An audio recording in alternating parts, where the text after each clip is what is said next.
Hello and खुशामदीद। मैं हूँ राजी और आप देख रहे हैं हिंद वॉइस। मेरे साथ इस वक्त डॉक्टर फैज़ान अजीज़ी मौजूद हैं।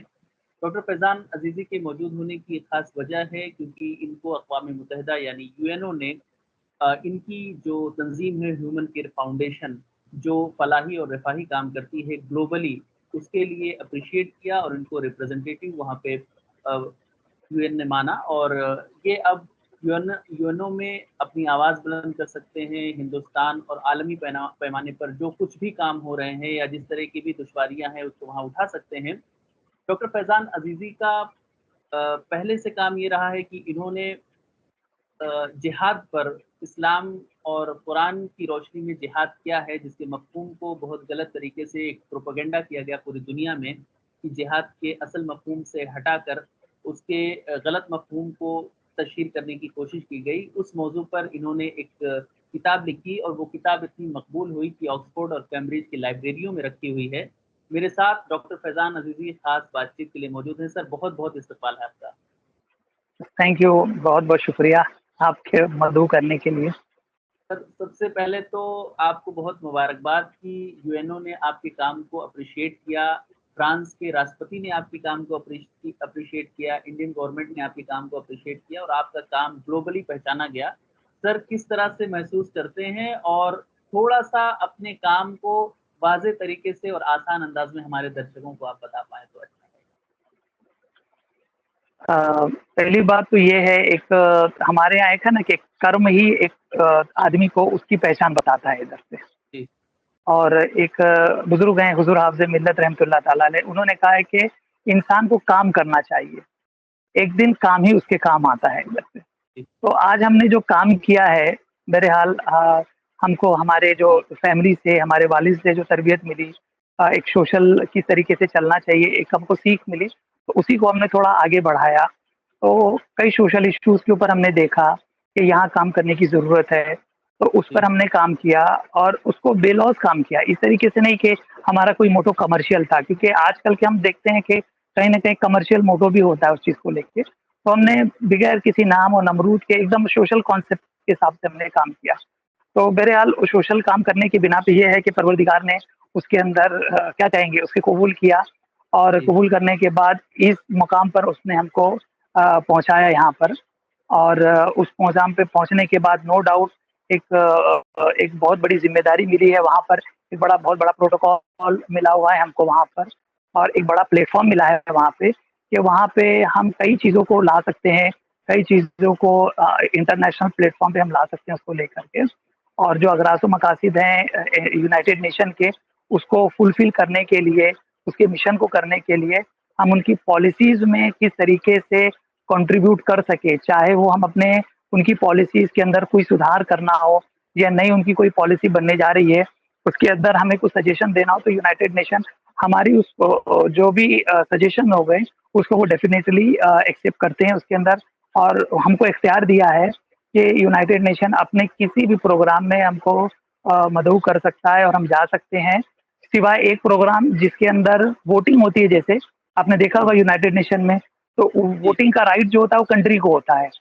ये एनजीओ या सिविल सोसाइटी एनजीओ या एक्टिविस्ट को नहीं होता है वो।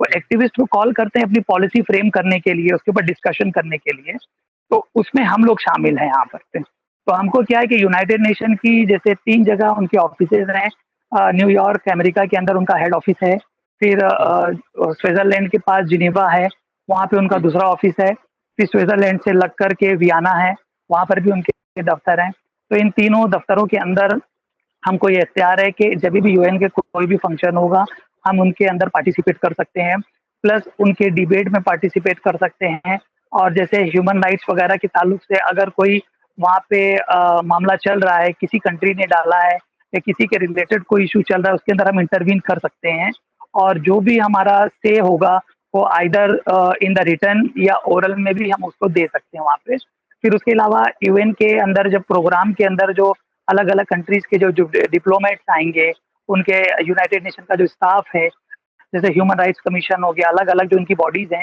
उनके स्टाफ से भी हम मिल सकते हैं, उसके ऊपर तबादला-ए-ख़याल किया जा सकता है उधर पे। फिर कभी यूएन की जो जनरल असेंबलीज़ होती है, उसके अंदर भी बहुत सिलेक्टेड लोगों को बुलाया जाता है, तो हम अगर वहाँ जाते हैं तो जो भी फॉरेन की डिग्निटरीज होती हैं उससे भी मिल सकते हैं। फिर चौथी सबसे अहम बात तो ये है कि यूएन ने अपने इन तीनों दफातर के अंदर हमको ये इख्तियार दिया है कि हम किसी भी मौजू पे वहाँ पे मीटिंग बुला सकते हैं। उन्होंने अपना पूरा प्रेमाइसेस, उनके कॉन्फ्रेंस हॉल हो गई है, मीटिंग है, हमको फ्री में एक्सेस करने के लिए परमिट कर दिया है उधर पे। जैसे फॉर एग्जांपल मान लीजिए अगर हम ग्लोबल वार्मिंग पे हो गया या कोई और मुद्दे पर हो गया, हमने वहाँ पे कोई मीटिंग कॉल की, तो यूनाइटेड नेशन का जो पोर्टल होता है उसके ऊपर ये चीज़ अपडेट होती है कि इस एनजीओ ने ये मीटिंग कॉल की है। तो होता क्या है कि यूएन की जितनी भी आप अनाउंस कर ऑफिशियली, सकते हैं। हाँ, तो यूनाइटेड नेशन क्या करता है अपने पोर्टल पे ऊपर इसको डाल देता है, फिर यूएन से अटैच जितनी भी एनजीओ होती हैं और भी लोग होते हैं जो भी हैं, वो उसके अंदर पार्टिसिपेट करते हैं, फिर उसके ऊपर डिस्कशन होता है, फिर और भी जो रेजोल्यूशन पास होता है, इन तमाम चीज़ें का एक बहुत बड़ा देखा जाए तो एक प्लेटफॉर्म मिल गया है वहाँ पे अपनी आवाज़ रखने के लिए वहाँ पे। सर थोड़ा-सा मैं आपकी ऑर्गेनाइज़ेशन के बारे में जानना चाहूँगा कि आपकी ऑर्गेनाइज़ेशन ह्यूमन केयर फाउंडेशन वो किस मद में काम करती है और उसका दायरा-ए-इख्तियार कितना है और क्या काम अभी तक उसके ज़रिए हुआ है? हमारी एनजीओ का असल नाम है ह्यूमन सोशल केयर फाउंडेशन। तो हमारी एनजीओ का चूँकि ये दिसंबर 2018 में हमने इसको रजिस्टर करवाया था मुंबई चैरिटेबल कमिश्नर के यहाँ पे, और हमने इसको जैसे ही रजिस्टर करवाया, रजिस्ट्रेशन करवाने के बाद हमारे सामने एक सबसे बड़ा चैलेंज आ गया था। मुंबई में एक माहिम जगह है, वहाँ एक छोटी जी, बच्ची का रेप हो गया था और रेप होने के बाद उसे मार दिया गया था और मार के उसको फेंक दिया गया था एक चर्च के बगल में। तो वहाँ के जो रेसिडेंट थे और खास करके गर्ल्स स्कूल वाले बहुत ही टेंस में थे कि यहाँ पे ड्रग्स पेडलर और ड्रग्स कंज्यूम करने वाले लोग बहुत घूम रहे हैं, तो बच्चों की सेफ्टी क्या होगी यहाँ पे लेकर के। तो हमारे वहाँ पे कुछ मेंबर रहते थे, तो उनसे इंटरेक्शन हुआ, बातचीत हुई। तो हमने क्या किया, सबसे पहला प्रोग्राम हमने किया एंटी ड्रग्स और गर्ल चाइल्ड रेप के खिलाफ में। हमने सबसे पहला पीस मार्च निकाला वहाँ पर पे, और उसके अंदर तकरीबन माहिम जो इलाका है उसके अंदर 5-6 स्कूलें आती हैं। उन सारे स्कूलों के बच्चों ने, उनके प्रिंसिपल ने बहुत अच्छी तरीके से शिरकत की और भी अलग-अलग सोशल एक्टिविस्ट लोगों ने शिरकत की। बहुत कामयाब वो रहा और उसका इम्पैक्ट ये पड़ा कि माहिम, वहाँ पे एक दरगाह भी है, दरगाह के आस-पड़ोस में क्या होता था कि ड्रग्स लेने वाले फ़कीर बन के कई लोग घूमते थे वहाँ पर पे, तो पुलिस ने वहाँ से इन सबों को हटा दिया वहाँ पे। अब वो दरगाह के आस-पड़ोस में इस तरीके से जमावड़ा जो फ़कीरों का होता था, एक मतलब ये कह लीजिए कि फ़कीर की आड़ में कुछ लोग जो ड्रग्स लेते थे, वो उन लोगों का जमावड़ा वहाँ से पुलिस वालों ने टोटली हटा दिया। होटल वालों को भी मना कर दिया कि तुम अपने यहाँ किसी को नहीं बिठाओगे। हाँ, जिसको देना है आप पैकेट दे दो, वो ले जाके खाना किसी को भी दे देगा, लेकिन वहाँ जमावड़ा बंद हो गया। तो उससे बहुत रिलीफ़ हुआ, प्लस वो जो बच्ची थी जिसका रेप हुआ था, उसके जो एक्यूज़ था, उसको आना-कानी हो रहा था, उसको अरेस्ट करने के लिए, उसके ऊपर धाराएँ लगाने के लिए। इस प्रोटेस्ट के बाद में उसको पॉस्को का उस पे मुकदमा दर्ज हुआ, वो अरेस्ट भी हुआ। बहरहाल उसके ऊपर एक मुकदमा भी चला उधर पे। फिर इसके बाद हमने ज़्यादातर एक्चुअली हमारा काम जो था, वो आर-एन-डी का है, रिसर्च एंड डेवलपमेंट पे ऊपर होता है। हम गवर्नमेंट गवर्नमेंट ऑफ इंडिया और महाराष्ट्र गवर्नमेंट के नॉलेज के अंदर जो अवाम से रिलेटेड इश्यू होते हैं, एक बहुत ही देखा जाए तो बहुत छोटे होते हैं, लेकिन वो बहुत ही अपने आप में एक क्या कहेंगे, वो रोज़मर्रा की ज़िंदगी में उनको हडल फ़ील होता है उस चीज़ को लेकर के। तो उसको गवर्नमेंट को हम उससे शनाख्ताई कराते हैं कि भई ये अगर सॉल्व हो जाएगा, तो इससे अवाम का फ़ायदा होगा, पब्लिक को बेनिफिट मिलेगा। तो जैसे ही साल भर भी नहीं हुआ था कि कोविड आ गया। कोविड के बाद से तो आपने देखा कि हम तो पूरा भारत हमारा है तकरीबन 2 साल तक ब्लॉक रहा है यहाँ पर से लेकर जी, के। जी। तो उसको लेकर के हमने क्या किया, सेंटर और स्टेट गवर्नमेंट से हर स्टेप के ऊपर सैनिटाइज़ेशन कैसे होना चाहिए, कि मुंबई के अंदर हमने देखा, आप लोगों ने भी देखा कि यहाँ पे क्या हुआ, काफ़ी बड़ी तादाद में मुंबई के अंदर यूपी और बिहार के जो लेबर है वो काम करते हैं यहाँ पे। उनका पलायन हुआ जाने के लिए, तो वो भी एक सडन खड़ा हो गया। तो उनको खाने-पीने की व्यवस्था कैसी होनी चाहिए, उनके लिए ट्रेन कैसा होना चाहिए। तो ऐसे बहुत सारे इश्यूज़ थे, जिनको हमने स्टेट और सेंट्रल गवर्नमेंट को लिखे। एक सबसे बड़ा इश्यू जो महाराष्ट्र में खड़ा हुआ था, वो हुआ था कोविड के अंदर बच्चों की स्कूल फीस का लेकर के। क्योंकि कुछ स्कूल वालों ने एक कह लीजिए एक किस्म से उनकी डिक्टेटरशिप थी कि आपने अगर फीस भरी नहीं है तो आपके बच्चों की ऑनलाइन हम पढ़ाई नहीं जारी रखेंगे, और कुछ ने कहा कि हमको फीस बढ़ाना है। तो महाराष्ट्र सरकार ने उस वक़्त एक जीआर निकाला था कि स्कूल फीस बढ़ानी तो नहीं है, जो पिछले साल थी उसी को लागू करनी है। तो हमने महाराष्ट्र के जो एजुकेशन मिनिस्टर थी उससे हमने मुलाकात किया। हमने कहा कि आप नहीं बढ़ाने की बात कर रही हैं, ये देखा जाए आज की सिचुएशन में लोगों के पास खाने के लिए पैसे नहीं है। तो उल्टा हमारे आस-पड़ोस के जो राज्य है जैसे गुजरात है, कर्नाटका है, वेस्ट बंगाल है, मध्य प्रदेश और कई जगहों पर हैं, वहाँ पे स्कूल जो फीस होती है उसके अंदर सिर्फ ट्यूशन फीस ली जा रही है, उसके अंदर भी रियायत दी जा रही है। और महाराष्ट्र का तो इस वक़्त एपी सेंटर बना हुआ था कोविड का, तो ये आपने ये जीआर क्यों नहीं निकाला इसको लेकर के? तो आपको इस पे जीआर निकालने की बजाय आपको इसके ऊपर एक बाकायदा ऑर्डिनेंस लाना चाहिए था इसको लेकर के। तो उन्होंने कहा भाई कोर्ट में ही चल रहा है, तो इस पे हम लोग अभी कुछ नहीं कर सकते। तो हमने फिर कोर्ट में गए मुंबई हाई कोर्ट के अंदर। तो मुंबई हाई कोर्ट ने हमारी जो पीआईएल थी उसको एक्सेप्ट किया, क्योंकि हमारे से पहले कुछ एनजीओ ने अप्रोच किया था, तो उसकी जो पीआईएल को मुंबई हाई कोर्ट ने रिजेक्ट कर दिया था। तो इसलिए कि वो बस खाली इसी तरीके से जंप करने के लिए गई। और हमने क्या किया था एक स्टेप बाय स्टेप, सबसे पहले हमने क्या किया, प्राइम मिनिस्टर साहब को लिखा, फिर जो एचआरडी मिनिस्टर थे उस वक़्त एजुकेशन मिनिस्टर थे उनको हमने लिखा, फिर डेलीगेशन गया था यहाँ पे जो गवर्नर थे महाराष्ट्र के कोश्यारी साहब उनसे हमने मुलाकात की, फिर एजुकेशन मिनिस्टर से हमने मिला, करस्पॉन्डेंस हुआ, फिर महाराष्ट्र गवर्नमेंट को बाकायदा हमने एक रिप्रेजेंटेशन भी भेजा वहाँ पे कि भाई आप इस लो, तो इन सारे दस्तावेज के साथ जब हम मुंबई हाई कोर्ट मूव किए और हमने हमारे जो चीफ उस वक्त की जो बेंच थी उसको चीफ जस्टिस जो थे वो लीड कर रहे थे, तो उनके सामने हमारे एडवोकेट ने रखा कि भाई हमने ये स्टेप्स उठाए हैं, अब नहीं हुआ तो हम आपके पास पीआई लेकर आए हैं। तो चीफ जस्टिस साहब ने उसको एक्सेप्ट किया और हमने ये भी बताया कि हमारे साथ कई हजार पेरेंट्स जुड़े हुए हैं, उन्होंने अपने बच्चों का और अपना कंसेंट भी दिया है हमको, तो अगर आप कोर्ट चाहती है तो हम उसको दिखा सकते हैं, लेकिन ये है कि उनकी आइडेंटिटी रिवील नहीं होना चाहिए, क्योंकि कल को स्कूल वाले क्या है आपको पता ही है, एक दुश्मनी निकालेंगे। तो टच वुड अल्हम्दुलिल्लाह मुंबई हाई कोर्ट ने हमारी जो प्ले जो थी उसको उसने एक्सेप्ट किया और तकरीबन 1 साल मुकदमा चला और उसमें बहस-ओ-मुबाहिसा हुआ और आखिरी दिन जब मुंबई हाई कोर्ट जजमेंट दे रहा था तो उस वक़्त मैं भी मौजूद था। हमारे एडवोकेट उस वक़्त नहीं आ पाए थे क्योंकि उनकी तबीयत खराब थी, क्योंकि उस वक़्त हालात ऐसी थी जिसको सर्दी भी आ जाए तो लोग डरते थे कि भई कहीं इसको कोविड तो नहीं हो गया इधर पे। तो हमने रिटर्न में जमा किया तो बॉम्बे हाई कोर्ट को हमने कहा कि आप कोई भी जजमेंट पास करने से पहले महाराष्ट्र की कंडीशन को आप देख लीजिए। जब दूसरे राज्यों में ये आज इस टाइम पे डिस्कशन नहीं है कि गवर्नमेंट को ये इख्तियार है कि नहीं फीस मामले में कुछ कहने का। जब डिज़ास्टर मैनेजमेंट लागू होता है तो कई चीज़ें सेंटर और स्टेट गवर्नमेंट के हवाले चली जाती है वहाँ पर पे। जी, तो जी। अब फीस भी एक उसी से रिलेटेड मुद्दा है वहाँ पे। जैसे लाइट, खाना-पीना वैसे एजुकेशन राइट टू एजुकेशन है। तो हमने जी, तमाम चीज़ें लिखी और फिर मुंबई हाई कोर्ट ने उसको कंसीडर किया और उन्होंने मुंबई क्या इसके जो मुंबई हमारे महाराष्ट्र सरकार के जो जीआर जो थे, उसको उसपे उन्होंने कहा कि नहीं उनका वैलिड है, वो उसपे डिसीजन ले सकती हैं और मुंबई महाराष्ट्र सरकार को उन्होंने इख्तियार दिया कि आप इसके ऊपर कोई भी आप फैसला ले सकते हो। लेकिन उसके बावजूद भी महाराष्ट्र सरकार जो थी धीमी गति से चल रही थी, तो हमारे ही से रिलेटेड कुछ एनजीओ थी वो सुप्रीम कोर्ट जा कर के गाइडलाइन लेकर आई। तो बहरहाल ये था कि 1 साल की कशमकश के बाद मुंबई हाई कोर्ट ने महाराष्ट्र सरकार को पूरा पावर दे दिया था फीस इश्यू पे लेकर के। वो जजमेंट भी हमारे पास आया। तो एक बहुत बड़ी विक्ट्री थी हमारे महाराष्ट्र के पूरे प्रदेश के लिए कि जी, उनके एक रिलीफ लाने के लिए हमने किया उससे। फिर उसके बाद ग्रोसरीज़ इश्यू हुआ, फिर बहुत सारे ऐसे इश्यूज़ थे कि खाने-पीने की परेशानियाँ होती थी। उसको लेकर के हम स्टेट गवर्नमेंट और सेंट्रल गवर्नमेंट के लगातार कॉन्टैक्ट में थे।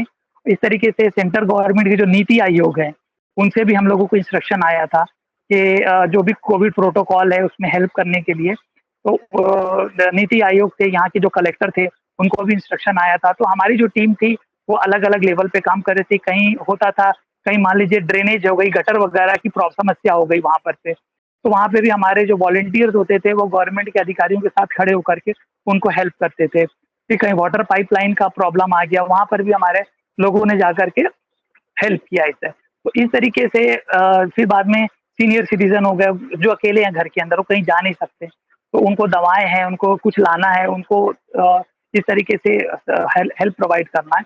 तो इस तरीके से हम लोगों ने बहुत सारे काम कोविड में हम लोगों ने किया और कई पॉलिसीज़ को हमने जैसे सैनिटाइज़ेशन की मैं बात बताऊँ, हमने उस वक़्त स्टेट गवर्नमेंट को मैंने पर्सनली बाकायदा कई बार ट्वीट किया और बताया कि भई सैनिटाइज़ जो है उसको काम आप कब शुरू करेंगे? अब हम पीक पे चले गए हैं। तो स्टेट गवर्नमेंट ने भी बहरहाल उस चीज़ को संज्ञान में लिया है और सैनिटाइज़ेशन चालू हुआ। फिर उसके बाद हर गली मोहल्ले में लोगों ने अपने-अपने तौर से सैनिटाइज़ेशन का काम किया। तो इस तरीके से हम लोगों ने काम किया। फिर बाद में कोविड के जाने के बाद आप देखो बिल्किस बानो का एक मुद्दा आया। उसके रेमिसेंस दिया, उनके जो भी दोषी जो थे स्टेट को, तो उसको लेकर के हमने एक डेलीगेट जो था, वो महाराष्ट्र के गवर्नर साहब थे, उनसे हमने मुलाकात की और हमने जो रिप्रेजेंटेशन था गवर्नर साहब के सामने, जो भी टेक्निकलिटीज़ थी, वो हमने सामने गवर्नर साहब के रखा कि हमने कहा कि सबसे बड़ी बात ये जो रेमिसेंस दिया जा रहा है, इसका बहुत गलत मैसेज जाएगा। क्यों? क्योंकि जब बलात्कारियों को रेमिसेंस आप दोगे, तो उससे ये होगा कि जो एंटी वुमेन एक्टिविटी करने वाले लोग हैं या जो क्राइम करने वाले लोग, उनका तो मनोबल बढ़ जाएगा इधर पे लेकर के। तो गवर्नर साहब ने भी उस चीज़ को माना और उन्होंने कहा कि ठीक है, आप सही जगह आए हो। और तो जो भी पॉलिसी थी, तो उसपे कुछ लोग बताते थे कि ये पॉलिसी इस तरीके से है और पुरानी पॉलिसी के तहत रेमिसेंस दिया, तो हमने पुरानी पॉलिसी का भी हवाला दिया है कि भाई, क्या पुरानी पॉलिसी के हिसाब से भी आप कैसे रेमिसेंस दे सकते हो, एक बात बताएं इसमें। तो बहरहाल हमने पूरा बाकायदा एक जो मेमोरेंडम था गवर्नर साहब को दिया उसको लेकर के। और चूंकि उस वक्त हमने भी देखा कि जिस तरीके से खास करके मुस्लिम कम्युनिटी को आगे आना चाहिए था, क्योंकि हमने देखा कि धरना प्रदर्शन से काम नहीं होता है इधर पे। एक धरना प्रदर्शन तो ठीक है, आपने अपना एक एहतजाज तो दर्ज करवा दिया, लेकिन राइट जगह जाकर के आपको राइट बात बोलनी चाहिए वहां पर पे। तो गवर्नर साहब के सामने हमने रखा। फिर इस तरीके से वापस एक स्कूल का मैटर आया, तकरीबन 3 से 4 हज़ार बच्चों का मामला आया स्कूल फीस को लेकर के कि स्कूल है एडवांस फीस मांग रहा है और बच्चों को कह रहा है कि हम स्कूल में लेंगे नहीं, अगर आपने नया एकेडमिक ईयर चालू होने से पहले आपने भरा नहीं, तो स्कूल चालू होते हैं हम आपके जो भी बच्चे एडवांस फीस भरेंगे नहीं, उनको हम स्कूल में लेंगे नहीं। उसको भी लेके हमने महाराष्ट्र के जो चाइल्ड एंड वेलफेयर मिनिस्टर है, एजुकेशन मिनिस्टर, उनसे मुलाकात की। फिर एजुकेशन डिपार्टमेंट से हमने बात किया। फिर बहरहाल स्कूल वाले और इसमें पेरेंट्स के बीच में एक मुसालहत हुई। हम खुद बैठे, बीएमसी के जो डिप्टी कमिश्नर थे, उन्होंने हमारी अध्यक्षता में वो प्रोग्राम लिया उधर पे। तो जो स्कूल के प्रिंसिपल जो थे, उनको हमने कहा कि भाई, आपने जो ये ऑर्डर निकाला है और साफ तौर से आपने जो लिखा हुआ है कि आप अगर एडवांस फीस नहीं भरोगे तो आपके बच्चों को हम क्लास में लेंगे, तो आरटी का वायलेशन हो रहा है यहाँ पर पे, आपके ऊपर तो कार्रवाई हो जाएगी। और फिर दूसरी बात, वहाँ पे ये भी हुआ था कि कुछ बच्चों को उन्होंने फीस नहीं भरने की, जो पिछले साल नहीं भर पाए थे, उनको 3 महीना क्लासरूम के बाहर खड़ा करते थे। तो बहुत सारा इस्तेसाल हुआ था, उसको लेकर भी वहाँ पे एफआईआर दर्ज हुई और जो कि बहुत प्रेशराइज़ हुए थे हम लोग, क्योंकि आपको पता ही है आजकल के जो स्कूल हैं वो कहीं न कहीं एक पॉलिटिकल एक उनको संरक्षण मिला हुआ होता है उधर पे। लेकिन टचवुड हमने जो काम किया उसको लेकर, या टेक्निकल जो चीज़ें थी उसको लेकर के चले। तो यहाँ पे जो मुंबई की जो बीएमसी है, उसने एक नई गाइडलाइन जारी की और उसने स्कूल को मना किया ये सारी एक्टिविटी करने, और अल्हम्दुलिल्लाह स्कूल ने भी उन तमाम चीज़ों को माना जिस चीज़ को हमने रखा था इधर पे लेके। तो ऐसी बहुत सारी एक्टिविटी छोटी-बड़ी हमने की है, जिनको हमने यूनाइटेड नेशन में प्रेज़ेंट किया। जी, सर एजुकेशन के ताल्लुक से भी आपकी ऑर्गेनाइजेशन का काम है। आपने मुझे इंटरव्यू के पहले बताया था कि बहुत सारी जो नई एजुकेशन पॉलिसी है, ओल्ड एजुकेशन पॉलिसी है और एजुकेशन में किस तरह की पॉलिसी बननी चाहिए और क्या समाज के लिए और नेशन के लिए ज़रूरी है या क्या अच्छा है, उसके लिए भी आपने गवर्नमेंट ऑफ इंडिया को सजेशन दिया है। उस ताल्लुक से थोड़ी-सी बात बता दें। जी, जब ये नई एजुकेशन पॉलिसी बन रही थी तो उसपे सजेशन माँगे गए थे। तो जी, मैंने तकरीबन 10 पेज की पूरी पॉलिसी हमने बनाई। जी, पॉलिसी बना करके मैंने एचआरडी, उस वक़्त एचआरडी मिनिस्टर, आज तो एजुकेशन मिनिस्ट्री होगी मेरे ख़्याल। तो जी, जी, उनमें हम उनको हमने भेजा और हमारे सुझाव प्राइम मिनिस्टर ऑफ़िस से एचआरडी मिनिस्ट्री में गई वहाँ पे। और उसको बाकायदा जब ये कंपाइल हुई, सारी पॉलिसीज़ और पेपर जब जमा किए गए, तो हमारी पॉलिसी को भी एजुकेशन मिनिस्ट्री ने कंसीडर किया। और उनका जो एनेक्चर होता है, उसके अंदर आप देखोगे तो उसने हमारा बाकायदा नाम डाला हुआ है एनेक्चर के अंदर मुंबई से। और हमने उसमें मतलब 3-4 अहम मुद्दे हमने दिया था।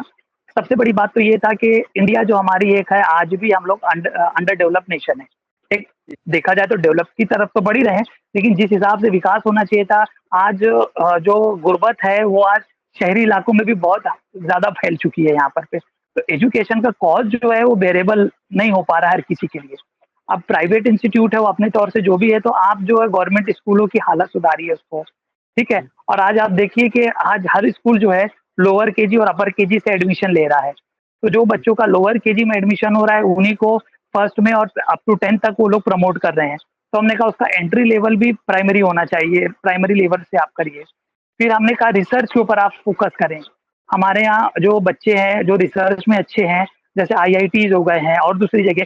गवर्नमेंट ऑफ इंडिया को चाहिए एक साल में एक जर्नल निकालने के लिए, जो मिनिस्ट्री ऑफ एजुकेशन है, कि वो एक रिसर्च जो होगी, जो बच्चे रिसर्च अच्छा प्रेजेंटेशन देंगे, वो रिसर्च को उनको पब्लिश करने का एक मौका मिले। जैसे आप देखते होंगे कई जगह की रिसर्च जर्नल इशू होती है, उसमें कई कई जो स्कॉलर्स होते हैं, उन लोगों की जो आप देखेंगे जर्नल के अंदर आर्टिकल्स वगैरह पब्लिश होते हैं। तो मेरा ये सुझाव था कि जो रिसर्च करने वाले बच्चे होते हैं, उनको एक एनकरेजमेंट करने के लिए इस तरीके से होना चाहिए। तो बहुत सारी हमने उसमें सुझाव दिया था। तो टचवुड इसमें एजुकेशन मिनिस्ट्री ने उसको लिया, और तकरीबन 5,000 पेज का तो बहरहाल इनकी पॉलिसी बनी थी। तो हमने तो उसको पूरी तौर से तो देखा नहीं, लेकिन बहरहाल उसके अंदर काफ़ी हमारी चीज़ों को उन्होंने लिया उसके अंदर से, और कंसीडर भी किया इस तरीके से। अच्छा सर, दूसरी बात ये है कि आपने बताया कि आपने जिहाद इन द, वो किताब का आप हवाला दे रहे हैं, जिहाद इन द जी लाइट ऑफ होली कुरान, ये जो जी। वर्ल्ड ट्रेड सेंटर, ये 2011 में आपने लिखा था, वर्ल्ड ट्रेड सेंटर को नहीं की नहीं, बात ये करना। 9/11 में हुआ था ना अटैक। अच्छा, नहीं तो जिस तरह से, क्योंकि वर्ल्ड ट्रेड सेंटर पे जब हमला हुआ था 2002 में, 2000, उसके बाद से जो है जिहाद को लेकर, उसके मफ़हूम को लेकर बहुत पूरी दुनिया में प्रोपेगेंडा फैलाया गया, और जिहाद के नाम की गलत तशरीह की गई और उसका एक गलत मतलब निकाला गया, और उसमें बहुत सारे लोग बहुत हद तक कामयाब भी हो गए। और उसको, चूँकि एक पढ़ा-लिखा तबका भी ऐसा है जो जिहाद की गलत तशरीह करता है और उसको मानता भी है। क्योंकि मैं भी बहुत इलाकों में घूमता हूँ और बहुत लोगों से मिलता हूँ, तो आज भी बहुत सारे लोगों के मन में ये गलतफ़हमी है जिहाद के ताल्लुक से। जबकि जिहाद का जो माना है और जिस सेंस में वो बोला जाता है इस्लामिक उसमें, तो उसका तो माना बिल्कुल अलग है और बहुत पॉज़िटिव है। तो इस चीज़ को लेकर कब आपके मन में आया कि ये जो गलतफ़हमी है इसका अज़ाला होना चाहिए, और वो किताब जो है वो क्यों इतनी मकबूल हो गई और आज ऑक्सफ़ोर्ड और कैम्ब्रिज की लाइब्रेरी में मौजूद है और तमाम यूनिवर्सिटी, यूरोप की यूनिवर्सिटीज़ में मौजूद है? जब हमने देखा वर्ल्ड ट्रेड टावर पे अटैक हुआ, तो जी, आप देखते हैं कि खास करके बाहर कहीं अगर कुछ इस्लामोफोबिया का होता है, तो हमारे मुल्क में भी कुछ अनासिर ऐसे हैं जिसको हवा देने की बहुत कोशिश करते हैं। खास जी, करके मीडिया जो है, उसका एक पहलू, कुछ लोग रहे शुरू से इस्लामोफोबिया को बहुत प्रमोट करते हैं उधर पे लेके। कहीं भी एक घटना होती है तो उसको ऐसा बता देते हैं कि सारी मुस्लिम कौम वही है उधर पे। तो बहरहाल मैंने देखा उस वक़्त के जो हालात थे, एक मिसकंसेप्शन था लोगों के अंदर कि भई जिहाद मतलब ये हो गया दहशतगर्दी हो गई यहाँ पे। हर फ़साद को जिहाद से जोड़ दिया जाता था उसके अंदर से।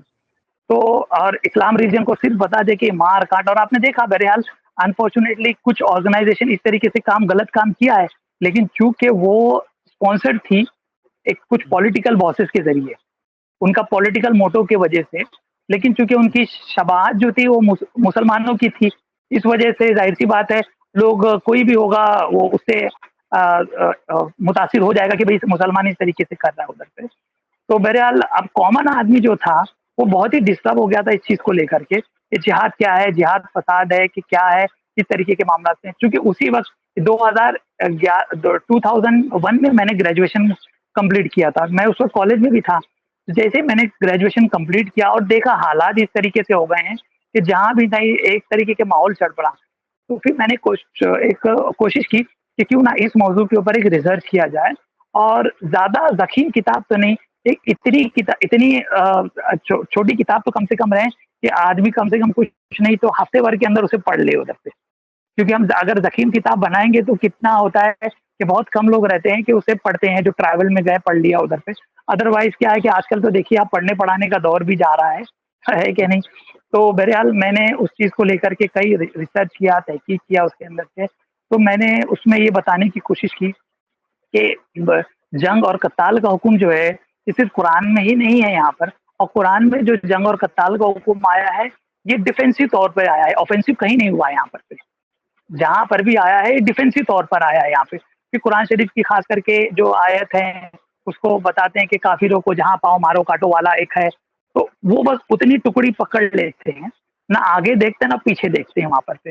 तो एक ज़ाहिर-सी बात है जो इंसान कुरान नहीं पढ़ा है, जाना नहीं है, जब उसको आप एक हिस्सा आप सामने रखोगे तो उसका ज़हन मुतासिर तो होगा कि अरे कुरान में इस तरीके से कैसे लिखा हुआ है।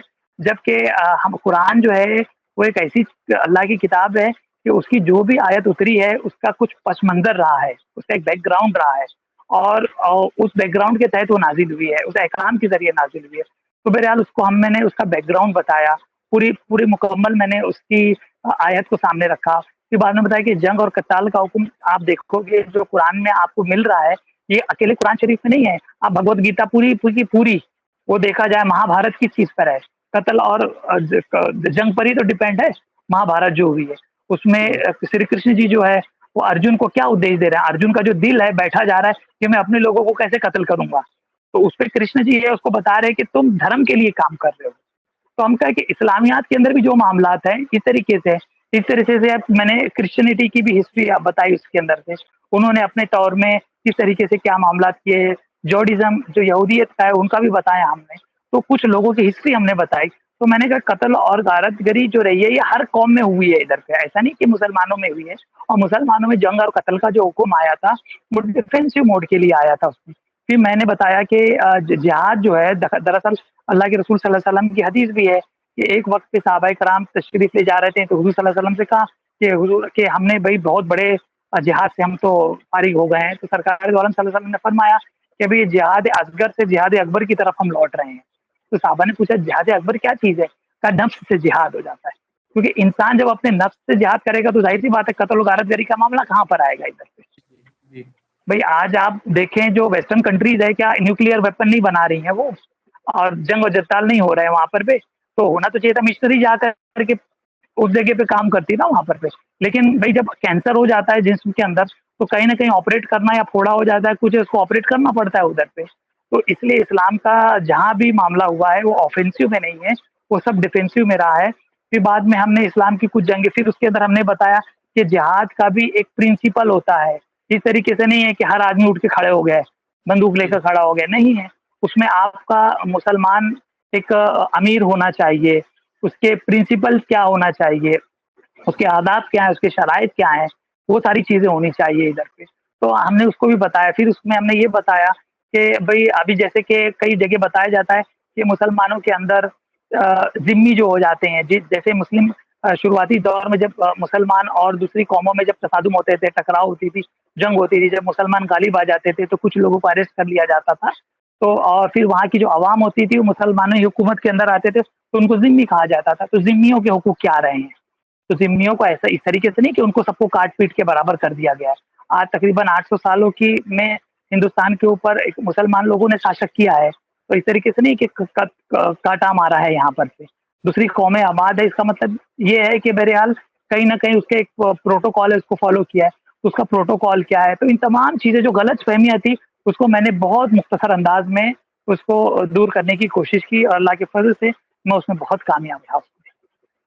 सर आपको ग्लोबली फ्रांस के वज़ीर-ए-आज़म फ्रांस के प्रेसिडेंट और कनाडा के वज़ीर-ए-आज़म उनसे भी एप्रिसिएशन मिला। तो इस तरह से ग्लोबली आपको जब ये एप्रिसिएशन मिलता है तो एक क्या महसूस होता है? और आप अपनी कौम के लोगों से ख़ास तौर से मुस्लिम्स जो तालीम के मैदान में पीछे हैं, इस तरह की चीज़ों के दरमियान में अगर हम हिंदुस्तानी तनाज़ुर में बात करें, तो उनके लिए आप क्या पैगाम देना चाहेंगे? ये मेरा लास्ट क्वेश्चन होगा। अ, देखिए इंसान अगर काम करता है, अगर उसको एप्रिसिएशन मिलता है तो उसको एनकरेजमेंट मिलता है। जी, और ख़ास करके ऐसी बड़ी पर्सनैलिटीज़ अगर आपको एनकरेज करती हैं, तो नो डाउट आपके अंदर एक और जज़्बा जागता है काम करने के लिए वहाँ पर से। तो हमने देखा है कि आज की जो हमारी मुस्लिम कम्युनिटी है, नो डाउट पहले तो ये था कि मुसलमानों के अंदर तालीमी शरह बहुत कम थी इधर पे, जी, ठीक है?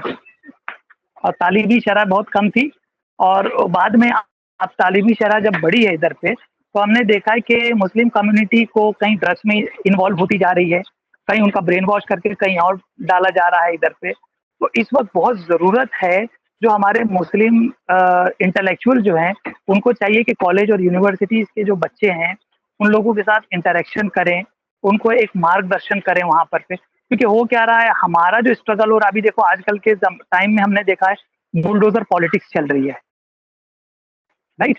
सुप्रीम कोर्ट ने उसपे क्लियर डायरेक्शन दिया है इधर पे। लेकिन उसके बावजूद भी हम देख रहे हैं हम बेचारे बन करके रह जा रहे हैं। बेचारा नहीं बनना है, हमको उस इमीडिएटली हमको चाहे हाई कोर्ट या सुप्रीम कोर्ट मूव करना चाहिए वहाँ पर पे, कि भई ये चीज़ें लागू नहीं हुई है इधर पे लेकर के। और फिर भाई अगर आपने इलीगल एक पर्टिकुलर किसी एक फर्द का आपने होम डेमोलिश किया है, तो उस इलाके के अंदर ऐसे कितने इलीगल घर थे या दुकानें थी आपने डेमोलिश किया है इधर पे। तो जब डेटा आप कोर्ट के सामने आप रखोगे कि भाई यहाँ पर इतनी सारी, मान लीजिए 50 इलीगल घर थे यहाँ पर पे, लेकिन इन्होंने सिर्फ एक मुसलमान ही का घर डेमोलिश किया है इधर पे, तो जाहिर सी बात है कोर्ट इस चीज का ऑब्जर्वेशन लेगा इधर पे और उसके ऊपर कुछ ना कुछ एक्शन लेगा। लेकिन अनफॉर्चुनेटली होता क्या है कि हमारे लोग कोर्ट रुजू बहुत कम करते हैं। कुछ लोग का कहना क्या होगा, भाई ठीक है क्या होगा नहीं, बहुत कुछ हो सकता है यहाँ पर पे, हिम्मत हारना नहीं चाहिए इधर पे। और खास करके हमने देखा है कि एक बड़ा तबका जो हमारे कहेंगे जो इंटेलेक्चुअल लोगों का है, उसके अंदर या तो कहीं न कहीं किसी दूसरी चीज़ में मसरूफ़ है, अपने तौर पे नो डाउट वो काम कर रहा है, लेकिन कम्युनिटी को चाहिए कि ऐसे लोगों का सपोर्ट करें। अभी जैसे कि हमने बताया है कि प्राइम मिनिस्टर ऑफ कनाडा हो गया, प्राइम मिनिस्टर ऑफ न्यूज़ीलैंड हो गई हैं, फिर प्रेसिडेंट फ्रांस हो गए, ये तो अपने कंट्री के तो है नहीं ना इधर पे, ये तो जी, दूसरे मुल्क के लोग हैं। तो जी, मैं हूँ या कोई और है यहाँ पे अगर कोई अच्छा काम करे, तो हमारी कम्युनिटी के जो ज़िम्मेदार लोग हैं, उनको चाहिए ऐसे लोगों को अप्रिशिएट करें और उन अप्रिशिएट के साथ-साथ जब आप उनसे मिलेंगे, तो एक प्लेटफ़ॉर्म आपको मिलेगा कि कौम की जो चीज़ें हैं वो उस प्लेटफ़ॉर्म पे ले जाया जाएगा। तो थोड़ी तंग नज़री हमारी कम्युनिटी को छोड़नी चाहिए इधर पे। जी।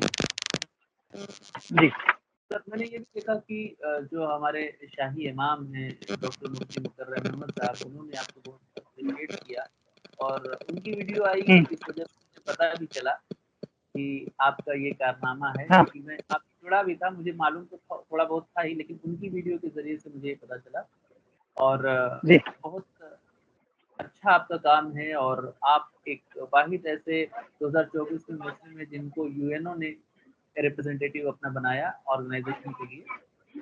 तो सर ये चीज़ जो होती है कि मुस्लिम कंट्री में रिप्रेजेंटेटिव बनाने का जो सिलसिला है वो मतलब क्यों इतना महदूद है? उसकी थोड़ा-सा आप पॉलिटिक्स बता रहे थे, वो थोड़ा बताइए? यूएनओ। एक्चुअली एक्चुअली सबसे बड़ा प्रॉब्लम तो ये है, आप ज़्यादातर मुस्लिम कंट्रीज़ को आप देखेंगे, तो वहाँ पे मोनार्च सिस्टम है, मतलब राजशाही है वहाँ पे। जी, गल्फ़ कंट्री के अंदर मैं बात करूँगा वहाँ पे। तो वो अपने तौर से काम करना चाहती है, वहाँ किसी का इंटरफेरेंस नहीं बर्दाश्त करती है वहाँ पर। हुँ, कुछ कंट्रीज़ है जैसे मलेशिया है, इंडोनेशिया है, पाकिस्तान है, तुर्की है, यहाँ पे जो काम हो रहा है यहाँ पे, तो वहाँ के लोग थोड़ा बहुत एक्टिव बनने की कोशिश करते हैं वहाँ पर पे। लेकिन जी, अगेन एक इस्लामोफ़ोबिया एक ऐसी चीज़ हो जाती है ना यहाँ पर पे, कि जी। अगर भई आज तो एक आपको मालूम होगा शाहरुख खान की फ़िल्म है माय नेम इज़ खान। हाँ, जी, जी, तो जो नाम आता है ना यहाँ पर प्ले करके, तो वो एक पॉलिटिक्स हो जाती है ना, वो थोड़ा गड़बड़ कर देती है उस चीज़ को लेकर के उसमें। तो लेकिन सबसे बड़ा मामला ये है कि जो मुस्लिम कंट्रीज़ को चाहिए कि यूनाइटेड नेशन के जो भी प्रोग्राम्स हैं, उसके अंदर अपने नुमाइंदों को ज़्यादा से ज़्यादा पार्टिसिपेट करवाएँ।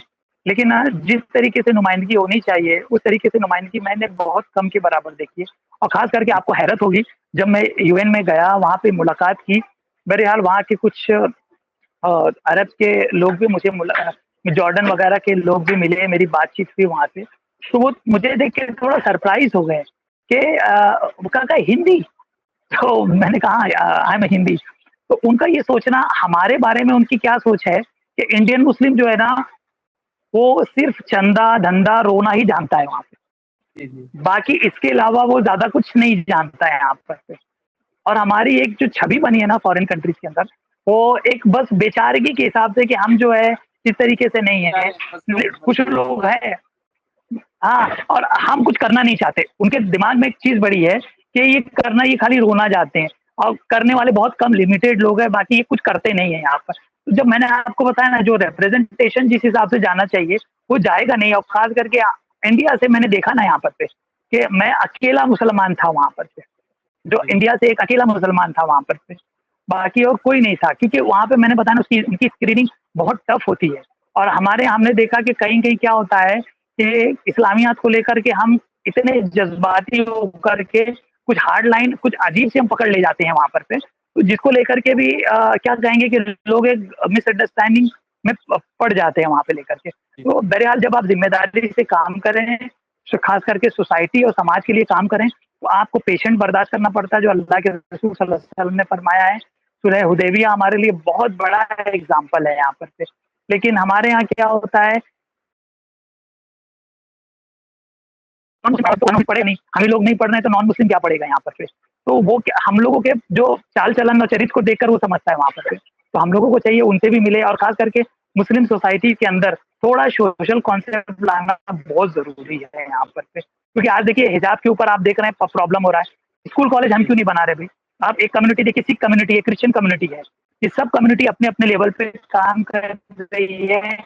हमको किसने रोका है स्कूल कॉलेजेस बनाने के लिए। लेकिन फोकस क्या होता है कि हमारे कौम को जज्बाती तौर से पॉलिटिकल घुमा दिया जाता है यहाँ पर से, और पूरी कौम क्या है उस पॉलिटिकल शोबे में घुस जाती है यहाँ पर। बिल्कुल सही बात कह रहे हैं सर।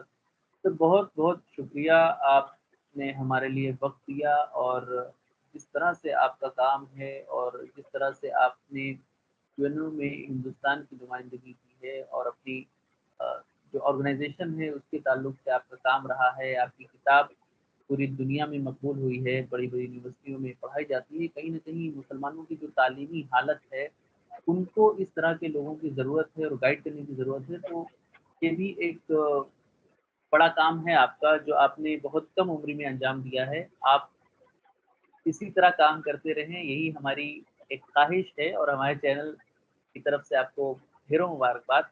फिर मिलेंगे एक नई थैंक यू। गुफ्तगू के साथ, देखते रहें। ठीक है sir. Thank you. Thank you. खुदा हाफिज।